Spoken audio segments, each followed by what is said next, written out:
Hi, hello and welcome to my channel Charulata Accounts. Class 12க்கான Commerce Revision போயிட்டுருக்கு.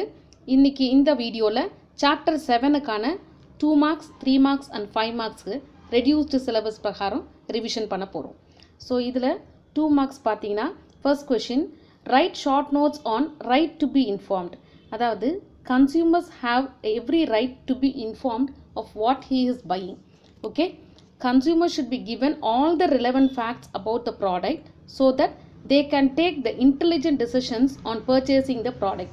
So இப்போ என்னென்னா ப்ராடக்டை விற்கும்போது அது ரிலேட்டடான ப்ரைஸு அந்த ப்ரைஸ் வந்து வித் டேக்ஸா இல்லை வித்தவுட் டேக்ஸா, அந்த ப்ராடக்டோட பேர் என்ன, அதோட காம்போசிஷன் என்ன, அந்த டோசேஜ் என்ன, date of the manufacturing, date of the expiry, batch number, warnings, இது எல்லாமே அதில் இன்ஃபார்ம் பண்ணி இருக்கணும். அந்த இன்ஃபர்மேஷன் தான் கன்சியூமர்ஸை நம்ம ஏமாற்றாமல் இருக்கிறதுக்கு ஒரு பெரிய விஷயம். ஓகே, ரைட் டு பி இன்ஃபார்ம்னா you should be informed about all these details. Okay, next, what do you understand about right to safety? Right to safety அப்படின்னா consumers are entitled to protection of their health and safety from the goods and services they buy. They should not be supplied goods or services which are hazardous to their health and safety. So அவங்களுடைய health வந்து ரொம்ப ரொம்ப முக்கியம். அதை வந்து மனசில் வச்சுக்கிட்டு தான் ஒரு ப்ராடக்டை தயாரிக்கணும். அப்படி தயாரித்து அவங்க கொடுக்கும்போது கூட சப்ளை பண்ணும்போது என்ன பண்ணிடணும், அதை பற்றின ஏதாவது டேஞ்சரஸ் இருக்கா அதில் அப்படிங்கிறத இன்ஃபார்ம் பண்ணிவிட்டு அதுக்கப்புறம் கொடுக்கணும். ஸோ அவங்களுடைய சேஃப்டியை they have every right to be safe. அவங்களுடைய health safety is very important. Next, what are the rights of the consumers according to J.F. Kennedy? The right of safety, the right to be informed, the right to choose and the right to be heard. So this is the definition given by John F. Kennedy regarding the rights of the consumer. This is very important question. It is often asked in the public questions. இது ரொம்ப important, இதை படிச்சுக்கோங்க. அடுத்த question, what is the supreme objective of business? ஏற்கனவே நமக்கு தெரியும் main objective of the business is earning the profit. But இங்கே வந்து இந்த கன்சியூமரில் அப்ஜெக்டிவ் ஆஃப் த பிஸ்னஸ் என்னென்னா satisfaction of the consumer need தான் main purpose, supreme objective of the business. And the last question is, what are the important aspects to be kept in mind by consumer while purchasing goods related to the quality of the goods? So என்ன விஷயம் மனசில் வச்சுக்கணும் consumer ஒரு ப்ராடக்டை purchase பண்ணும்போது, அதாவது quality ப்ராடக்டை purchase பண்ணும்போது எதெல்லாம் மைண்டை வச்சு பர்ச்சேஸ் பண்ணணும் அப்படின்னா, consumer should enquire about the price from the certain shops and if possible from the government stores to get an idea of its price.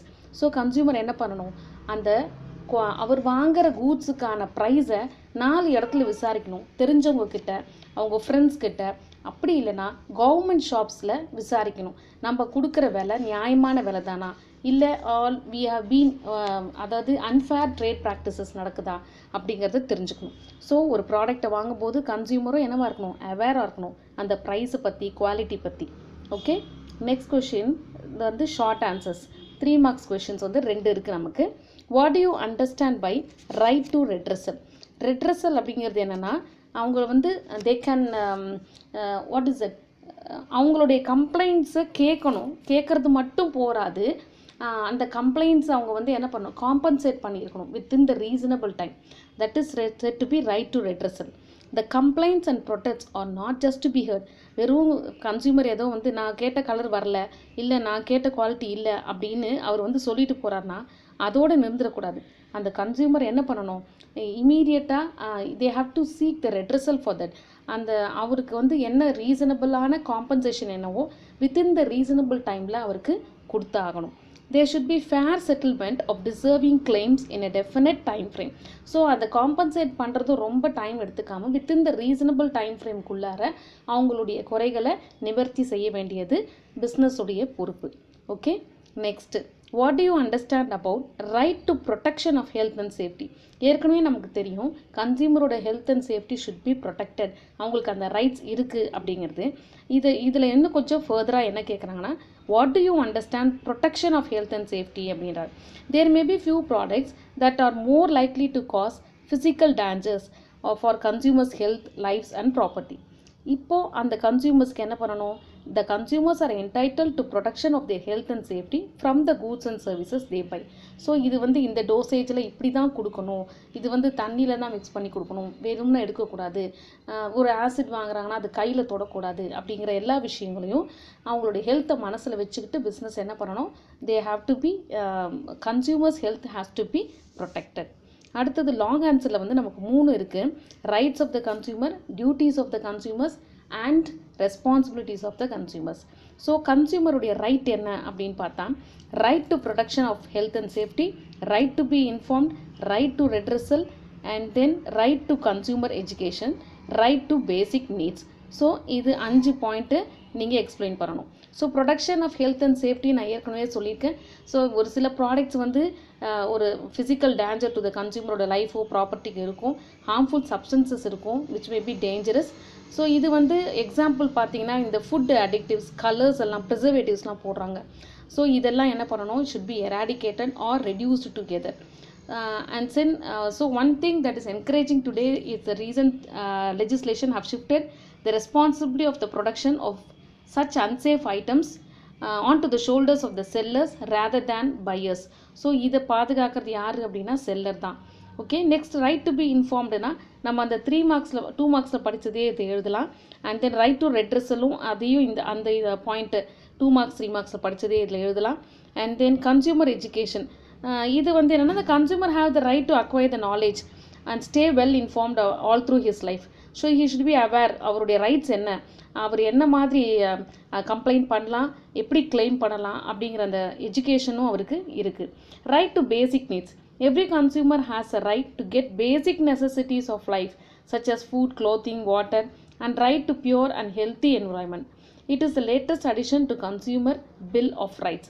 So இதெல்லாம் அவருடைய basic needs when he buys the goods. Okay, so இதுதான் 5 point regarding the rights of the consumers. அடுத்தது பார்த்திங்கன்னா duties of the consumers, அவருடைய பொறுப்புகள் என்ன? Duties, அவர் ஒரு பொருள் வாங்குறாருன்னா எதெல்லாம் அவர் பார்க்கணும் அப்படின்னா, he should ensure the weights and measurements before making the purchase. So அவர் ஒரு காய்கறி வாங்குறாரோ இல்லை ஃப்ரூட்ஸ் வாங்குறாரோ இல்லை வேறு ஏதாவது ஆயில் ஐட்டம்ஸ், லிக்விட் ஐட்டம்ஸ் எல்லாம் வாங்கினா அவரோட அதை மெஷர்மெண்ட்டு கரெக்டாக இருக்கா அப்படிங்கிறத பார்த்துக்கணும். அது பார்த்ததுக்கப்புறம் தான் அவர் பர்ச்சேஸ் பண்ணணும். அங்கே கடையில் பார்க்காம வீட்டுக்கு நம்ம பார்க்குறதுல it is not of no use, because it is his duty when he is purchasing the goods from the ஷாப்னா he has to note down all these things, the weights and measurements before making the purchase of the goods. Next reading the label carefully. So it is the ultimate duty of the customer before using any product. You have to read the label, என்ன அதில் inform பண்ணியிருக்க, manufacturing date என்ன, expiry date என்ன, அது எல்லாமே அவர் பார்த்துருக்கணும். அது ட்ரூவா, label of the product, you should thoroughly read the label of the product and you should have the complete information about the product. அடுத்தது beware of false and attractive advertisements. So often என்ன பண்ணுவாங்க, product அட்வர்டைஸ்மெண்ட்டில் காமிக்கிற மாதிரி அவ்வளோ அட்ராக்டிவாக இருக்காது. So அவர் டியூட்டி ஆஃப் த கன்சியூமர் என்னென்னா, he should not be misled by such fraudulent advertisements. அடுத்தது ensuring the receipt of cash bill. இன்னொரு முக்கியமான டியூட்டி, அவர் எந்த பொருள் வாங்கினாலும் அதுக்கான ரெசிப்ட் அவர் இமீடியட்டாக வாங்கிடும். It is a legal duty of the customers to collect the cash receipt. இல்லைனா வாரண்டி கார்டு இருந்ததுன்னா அலாங் வித் த பில் அதையும் நம்ம கலெக்ட் பண்ணிகிட்டு ஆகணும். ஸோ ஏதாவது ப்ராப்ளம் இருந்ததுன்னா he can seek for the redressal for the grievances.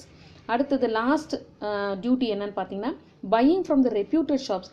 ஏதாவது ஏனோ தானோன்னு ஒரு கடையில் வாங்கிட்டு நம்ம போய் என்ன பண்ண முடியாது, ஒரு பிளாட்ஃபார்மில் வாங்கிட்டு அவங்ககிட்ட போய் நம்ம மல்லுக்கு நிற்க முடியாது இல்லையா.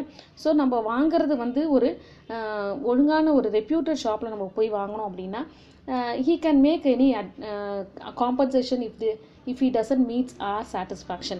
ஓகே, கம்ப்ளைண்ட்ஸ் நம்ம ஏதாவது பண்ணோன்னா we can seek the redressal for the compensation. So it is advisable for the consumer to make purchase from the reputed shops or the government shops like Super Bazaar, cooperative stores and the like. And the last question regarding the 17th lesson consumer protection responsibilities of the consumers. So consumer உடைய responsibilities, பொறுப்புகள் என்ன அப்படின்னா, he has to pay the price of the goods according to the terms and conditions of the sales contract.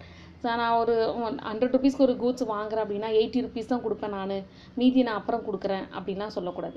So it is his duty it is his responsibility to pay the correct amount that has been indicated in the bill. and consumer is bound to pay any interest and special damages caused to the seller in case if there is any delay in the repayment. So என்ன அப்படின்னா இப்போ suppose வந்து அவருடைய பொறுப்பு இன்னொன்று என்னென்னா, கடையிலேருந்து வாங்கிட்டாரு, வீட்டுக்கு கொண்டு வரும்போது ஏதோ ஒரு பொருள் கலர் மாறிடுச்சு, இல்லை ஏதாவது ஒரு போர்ஷன் உடஞ்சிருச்சு, இல்லை டேமேஜ் ஆச்சு அப்படின்னா அதுக்கான இதை வந்து கிளைம் பண்ணிக்க வேண்டியது அவருடைய பொறுப்பு. And then consumer has to adheresely follow and keenly observe the instructions and precautions while using the product. So ஒரு பொருள் வாங்குறாங்க, ஒரு வாஷிங் மிஷின் வாங்குறாங்க அப்படின்னா அதை வந்து எப்படி ஃபாலோ பண்ணணும்னு இன்ஸ்ட்ரக்ஷன் கொடுத்துருப்பாங்க. அந்த ப்ரிகாஷனோட ஒரு பொருளை நம்ம யூஸ் பண்ணி ஆகணும். அவர் சொன்னதுக்கு மாறாக நம்ம யூஸ் பண்ணி ஏதாவது ப்ராப்ளம் ஆச்சுன்னா அப்போ என்ன பண்ண முடியாது, கிளைம் பண்ண முடியாது. அடுத்தது, consumer must seek to collect the complete information about the quality, quantity, price etcetera of the product before purchasing it. So ஒவ்வொரு கன்சியூமருடைய ரெஸ்பான்சிபிலிட்டி என்னென்னா, அந்த என்ன ப்ராடக்டை வாங்குறியோ, என்ன கூட்ஸை வாங்குறியோ, அதுக்கான குவான்டிட்டி, அதுக்கான குவாலிட்டி, அதோட ப்ரைஸ் எல்லாத்தையும் நம்ம கம்ப்ளீட் இன்ஃபர்மேஷனை தெரிஞ்சு வச்சுக்கிட்டு அதுக்கப்புறம் தான் பர்ச்சேஸ் பண்ணணும். ஐயோ நீங்கள் அப்போ அப்படி சொன்னீங்களே, இது இவ்வளோ தான் சொன்னீங்களே அப்படின்னு தான் பேசக்கூடாது. Okay, the consumer must get cash receipt as a proof of goods purchased from the seller. First and the foremost என்ன அப்படின்னா, நீ அந்த கடையில் தான், அந்த விலைக்கு தான், அந்த பொருள் தான் நீ வாங்கியிருக்கேங்கிறதுக்கு ஒரு பெரிய ப்ரூஃபே நீ வாங்குகிற அந்த கேஷ் பில், அதை கண்டிப்பாக வாங்கணும். It is the responsibility of the consumer. Next and last, regarding the responsibilities of the consumer. The consumer must file a complaint with the seller concerned about the defects or shortcomings noticed in the products and services. Suppose அவர் வந்து consumer ஒரு ப்ராடக்டை வாங்குறாரு, அது வாங்கும்போது அவருக்கு வீட்டுக்கு வந்து delivery பண்ணும்போது அவர் கேட்ட கலர் இல்லை, இல்லை அவர் கேட்ட குவாலிட்டி இல்லை அப்படின்னா இமீடியட்டாக he has the responsibility to make a complaint with the seller regarding the shortcomings which has been noticed by the buyer. So இதுதான் வந்து 17th lesson consumer ப்ரொடெக்ஷனுக்கான 2 marks 3 marks and 5 marks. இதில் வந்து 5 marks தான் இருக்குது. இதில் கண்டிப்பாக ஒன்று வரத்துக்கு நிறைய சான்சஸ் இருக்குது. ஸோ இந்த லெசனில் எல்லா 5 marksஸுமே படிச்சுக்கோங்க. ரிகார்டிங் 16th lesson நான் சொல்கிறேன், எந்த கொஷின் படிக்கணுமோ அதை மட்டும் படித்தா போதுமானது. இப்போ by tomorrow I will give you the important questions to be focused for the second revision exams. Okay, wish you all the best children. Public exam இருக்குது. Please read. Please prepare for your second revision exam which is going to be held on 8th April, Commerce first exam. Thank you.